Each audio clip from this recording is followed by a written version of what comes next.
We're going to start today with Gwen, and I would love for you to just go ahead and let me know what you need. You should be able to share screen on your end, and we're really excited to have you here. I've read the paper that you're going to be talking about, and this will be very helpful, particularly for the RCN. So thank you for coming today, and take it away. Okay, can everyone hear me okay? Yes. And you can see my slides. I'm just going to assume that. Yes. Thank you, Cassidy. Okay. So so first of all, thank you so much for inviting me to speak. I'm really excited to be here, and I'm really excited to find a group of people who are interested kind of in the same field that I'm interested in. So let me just introduce myself. My name is Dr. Gwen Sturdivant. I'm fair-skinned, and I have long brown hair, and I am going to speak quick a little bit about delivering data differently, which is the article, the name of an article that I've written, but I'm kind of struggling to get published. So I'm currently a postdoc at the Laboratory for Information Science at Harvard. I'm also a member of the R-Forwards core team. And so I'm going to go on to let me see if I can get this to change. Let me go to the next slide. So the next slide is, it's titled 4 feet, 8.5 inches. And it's two pictures. On the left is a picture of a NASA rocket that's about to shoot into space. And on the right is a picture of two horses kind of from the back. And I really like, this is a story that I like to tell. It's about these rockets right here, this part, I think that's filled with fuel, or actually, I'm not sure what it's filled with, but these rockets here, they were built in Utah, but they were going to be used in Florida. And so in order to move them from Utah to Florida, they had to be transported. And in fact, they were transported by train. And one of the problems with building this in Utah is that they had to limit the size of the rockets to 4 feet, 8.5 inches. And that's an unusual size. Why would you think that they would have to limit the rocket to 4 feet, 8.5 inches? So 4 feet, 8.5 inches, I'm not sure how many centimeters that is. Actually, it's probably, so I'm going to just apologize right there, because it didn't occur to me to think of that, and I probably should have. But I'm about 5. Like a short woman is probably 5 feet tall, so it's about a little bit smaller than a shorter female. So anyway, right. So they had to figure out how to they built these rockets. They wanted them to be a little bit bigger in diameter, but they couldn't do that. And the reason that they couldn't do that is because they had to transport them all the way from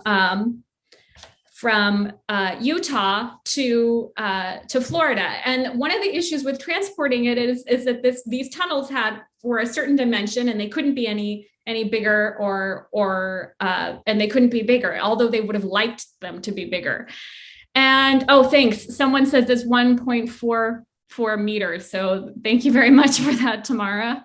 And right. And so the question is, well, why were the tunnels only 4 feet, 8.5 inches? Well, it's kind of an interesting story that I'm going to go over very quickly. But basically, the reason that they were 4 feet, 8.5 inches is because, historically, the tools that had always been used to build these kinds of transportation systems were about that dimension. And how did that dimension come about? Well, in the Romans were the first people to build kind of these roads all throughout Europe. And 4 feet and 8.5 inches was about the average width of the two horses, right? And so the chariots that they were using had wheels that were about 4 feet, 8.5 inches in, and so the ruts in the road, because it would get wet, and then the ruts in the road where the wheels would go, when the chariots were driving, were about 4 feet, 8.5 inches apart. And so it's a very interesting thing, because, something that is so new was really decided so long ago, and no one really bothered to think, well, like, should we adjust this? Is this really the right size for us? And it's an interesting question, and it's a historical question that I think is interesting. So the way that this relates to what I'm talking about, to sonification, is that we have spent, I think, a lot of time basically, excuse me, dealing with computers, and or recently dealing with computers.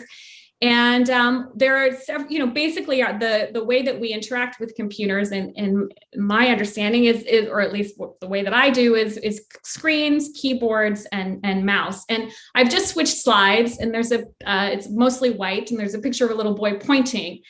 And the way that a mouse works, really, in a lot of ways, is that it points. So it's this interaction method that is very kind of what's a good word? That's very simple, and it's very primitive, right? So it's something that a child does. If you see a child, they kind of point at something and want it, and people give it to them.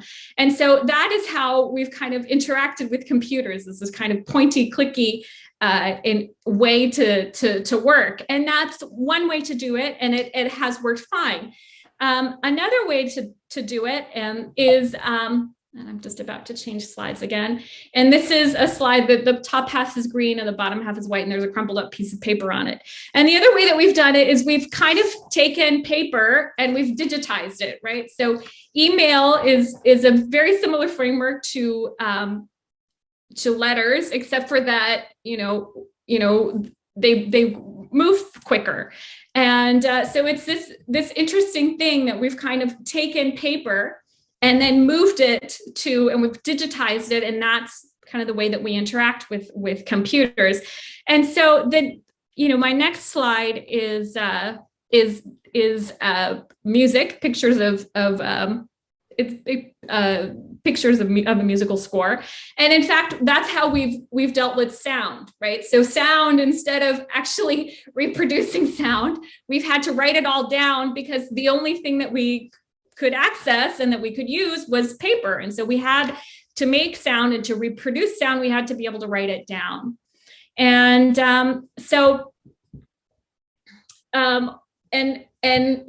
basically word processing is basically letter writing as we've seen it for a long time. And I've just switched slides, and I have kind of the screenshot of a word processor. So one question is, how does this impact upon the ways that we interact with data? And I've just switched slides, and the title of the slide is weight in kgs from April 30, 2018 to September 27, 2018.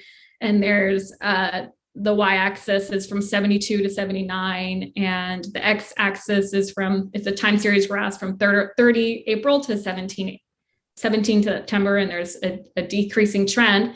But what we've done is we've kind of taken paper, which is the way that we've interacted with data for years, because, it was easy to do. It was, paper was the only reproducible format that we had, and it was used for music. And so now we've kind of used the same thing that we've used for, maybe 300, 400 years to work it, to address and interact with data. And so I'm interested in how this can be done differently. And so the term that have used for this is data vivifications. And I've just switched slides, and this is all pictures of stuff that Kim Arcand used for a talk that she gave. And so thank you, Kim. I borrowed your slides. And I have some tactile, I think this is Cassiopeia A, and this is a tactile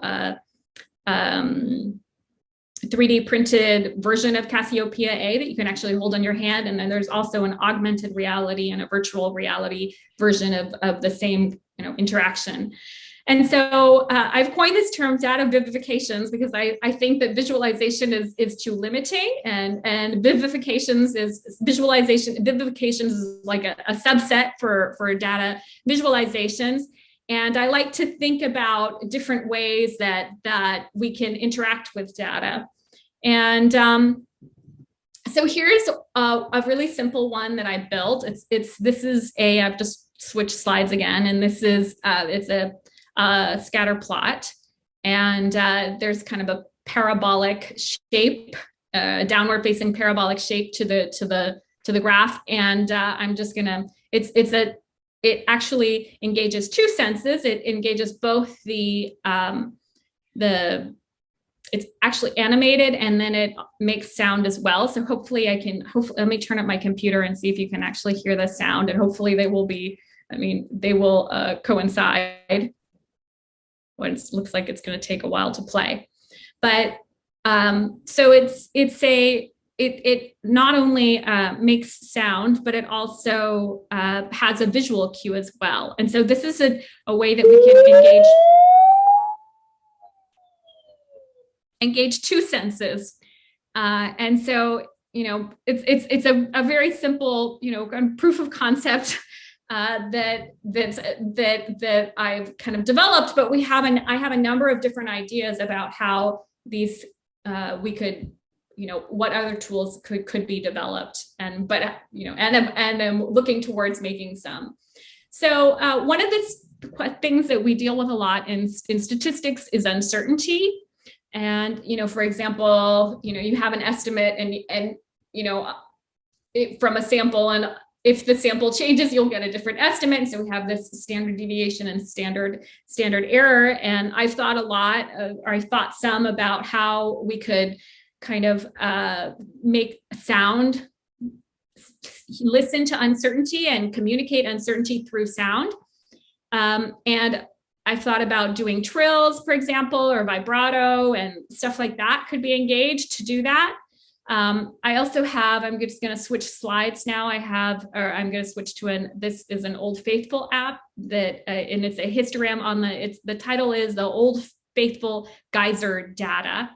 And one of the questions when we teach statistics is we teach a histogram is one of the first plots that we teach, but there's also this bin number that we have to teach, which is a function that tells you, how many rectangles do you want the plot to make. And so, for example, if you have a bin number of 1, you just have one big rectangle. And if you have a bin of 2, then you have 2 rectangles. And so this is clearly not fine enough, right? And then at the other end, we have 50. So we can give 1 rectangle to each data point. And that is and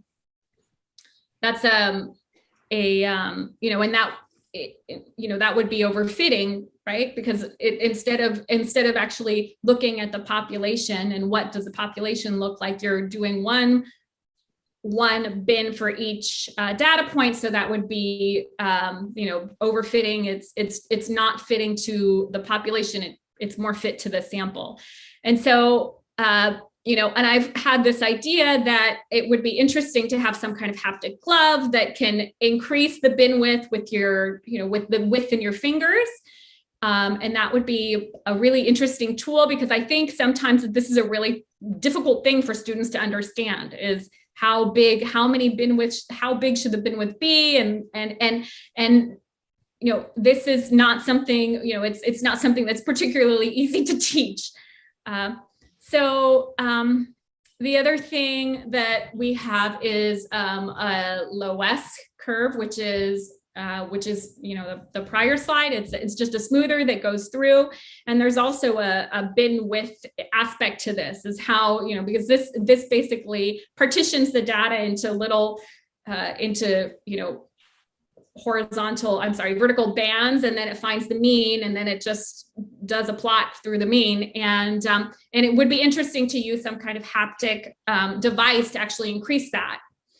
Oh, excuse me. Sorry, I'm looking at the wrong thing. Oh, here we go. And then the other thing that we've talked a lot about is maximum likelihood estimation, and how you could have maximum likelihood estimation feeling the curve, instead of actually what we do right now, which is only being able to see the curve and see how it fits the data.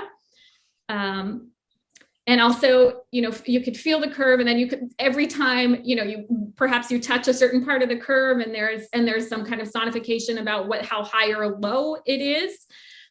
We also are really interested, my co-author for this article and I are also really interested in voice dialogue. And, for example, people may have less dexterity in their fingers. And there's, we have suggestions about perhaps, you could, ask the computer to regress, earnings on height, and then you could center the X variable and find out the standard deviation and all things like that. And another thing that we would love to see is something like an app that goes on your phone that tells you when your simulations are done and what the results are. You can just view them to see what they are. We have another idea about a likelihood curve. So instead of actually having to look at it or touch it, you could actually like ride this likelihood curve. So we just were able, it was a really fun article to write. We were able to be really creative about what kind of things it would be interesting to see in the future. And I went to a talk last week. I was at a conference, and the head of AI at JP Morgan Chase, her name is Manuela Veloso, and she's from Portugal. She had this very interesting comment that I thought was really along the lines of what I was thinking, which was that AI may one day be like a car. Like right now, they see AI as kind of a black box, and they have no idea what impacts upon, what makes it higher, what makes it lower. Well, her idea was one day it may be like a car, and everyone, you'll be able to say, well, I pushed the gas, and so of course it went forward. This is, and I put it in reverse, and it went this way. And so we'll be able to understand it, and all of that I think is an extension of computer interaction and how they interact with statistics. So just the last thing that I want to say, in addition to all these ideas, and I'm just changing slides again, and this is the title of this slide is Exponential Growth, Log Scales, and Perception. And this is from a friend, Susan Vanderplas, who's from the University of Nebraska. And at the beginning of these, and there's 4 citations here. And at the beginning of the pandemic, she did a lot of research to figure out what research and what, because she has a background in psychology, but she is also a statistician. She wanted to know what research has been done to determine how people best perceive exponential growth. Do you want it to be on an XY scale, or do you want it to be an X and a log Y scale? And there were only 4 papers. So this is another, I think, very important part of this work is not only do we have to develop these tools, but we also have to have psychologists, to help us to understand how these tools are actually perceived, and questions about because not only do we not have a lot of data on data visualizations, but we also, I think, need to have a good understanding of how sonification and all these other interactions that we may one day build impact upon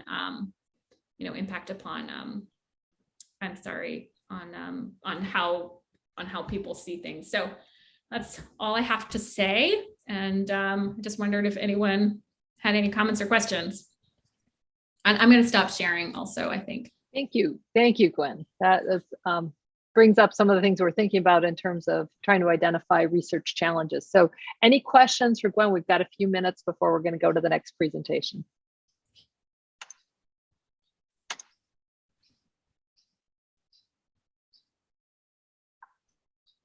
Yeah, I have a quick question, if that's all right. So you mentioned that you haven't gotten the paper published yet, but you really want to. And so I'm curious to know kind of a couple related things in that regard. What's the obstacle to getting it published? Is it, are people just not interested? What's going on with there? And then what do you you mentioned so many different angles to this and so many different directions that you could go. So what do you kind of see as your next steps or your next goals? That's a great question, Olivia. So I want to thank you for asking it. so in terms of getting it published, I think that statisticians have not yet come to this. I think they're very stuck on their plots. And so what we're trying to do, I think, or my co-author and I are very interested in trying to encourage statisticians to kind of think outside of the box. So I'm really lucky. We have a panel discussion that is, and so in terms of next steps, we have a panel discussion that Kim is speaking at.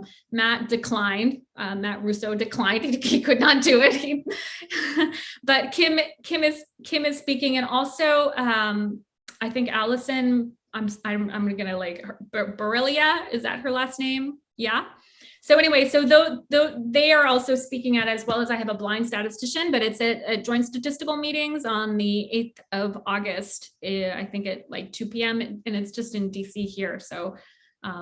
But I mean, that's something that